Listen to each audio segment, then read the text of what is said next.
So thank you all for joining us today for the open house. I'm confident you're going to like what you hear.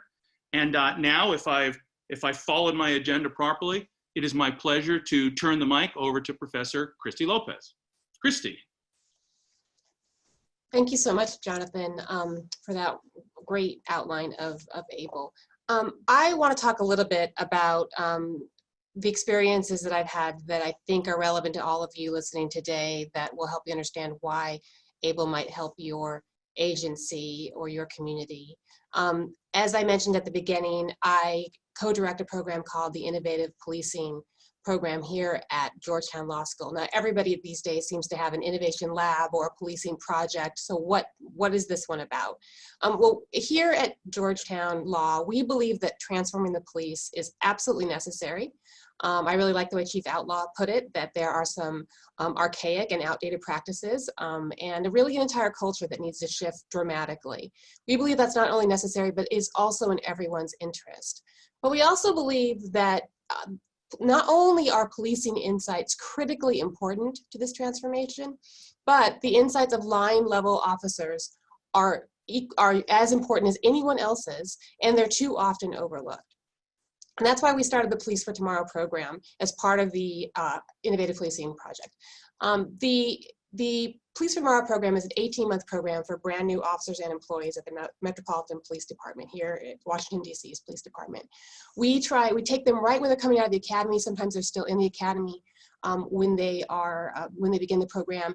And we try to educate them and encourage critical thinking and conversations about really difficult topics, some of the thorniest problems confronting police officers today. We want them to learn not to shy away from those, but to really talk about issues from gentrification to abolition to youth brain development, to all the things that are impacting what is happening in their interactions with people on the streets, and to really encourage them to think more deeply about what the role of policing is and should be in that.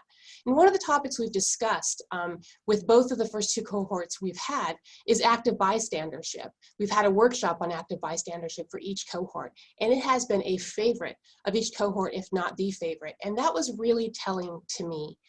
It affirmed for me that police officers want to be able to do the right thing. They come into this job wanting desperately to do the right thing, and it is hard to navigate what exactly that means sometimes.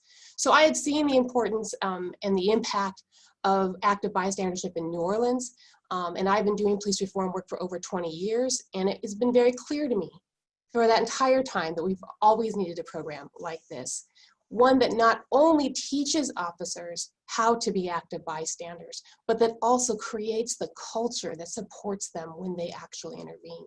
That is how you transform policing in a way that makes it better for everyone. So when George Floyd was killed and robbed of the rest of the years of his life, I, like all of you, I saw the video with those three officers standing by, seemingly doing nothing. And even more when I heard that Minnesota Minneapolis had a duty to intervene policy. And I learned that one of the officers maybe appears to have tried to intervene, but was ineffective.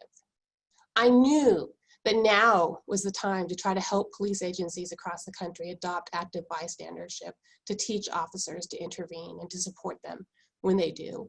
And I reached out to Jonathan, and that's why we're here today.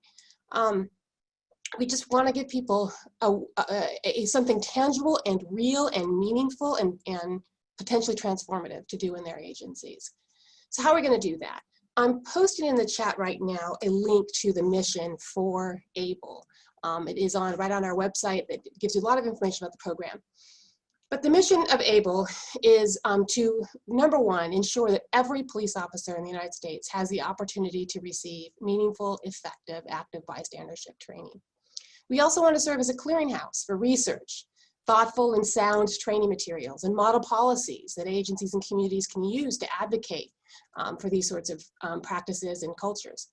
We want to provide guidance to police agencies and communities that want to develop active bystandership programs and build the cultures that sustain them. We're committed to that level of technical assistance to the best of our ability. And we want to establish standards and benchmarks for effective active bystandership programs. One of our fears that we are committed to avoiding is that people will say they do this sort of training, but they won't really do it and it won't be meaningful. That, not only is that problematic in itself, but it just makes everyone more cynical about the idea of police transformation more generally, and we can't let that happen. And finally, we want to be able to connect ABLE partners, agencies, and community groups across the United States so they can learn from each other.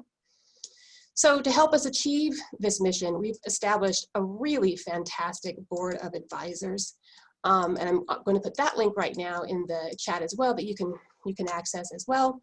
It includes, our board of advisors includes police executives, experts in policing, advocates for police reform. Sometimes one person is all three of those things. And we look forward to learning. We already have been learning a lot from them about how to make this program effective.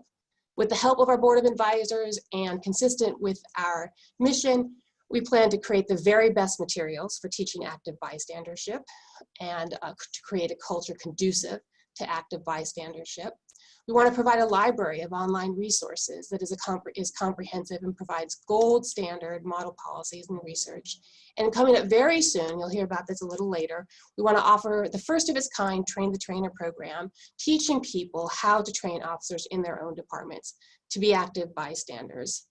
And again, I just want to reiterate the importance of this program. When I first started doing this work over 2 decades ago, I would read use of force reports about really terrible uses of force. And what I would find so problematic, as much as the force used sometimes, was the fact that there appeared to be anywhere from 1 to 12 officers standing there who had done nothing during that time period. And in talking to communities, I learned that that is what really concerned communities as much as the bad apple officer doing the act. If you see a number of other officers standing around and not doing anything, that tells you it's not a bad apple. That's how that department acts. At least that's how it looks from the outside. You can't have that as an agency. You can't stand for that as a community. So as time went on and I began to watch body-worn camera footage rather than reviewing use of force reports, it confirmed for me, indeed, there are somewhere between 1 to 12 officers standing around and too many of these terrible incidents. That is something we can no longer tolerate, and I'm glad to see so many of you here today recognizing that in your agencies, you can no longer tolerate that. You have to teach officers how to avoid that, and you have to have a culture where officers know they have to behave that way and that they will be supported when they do.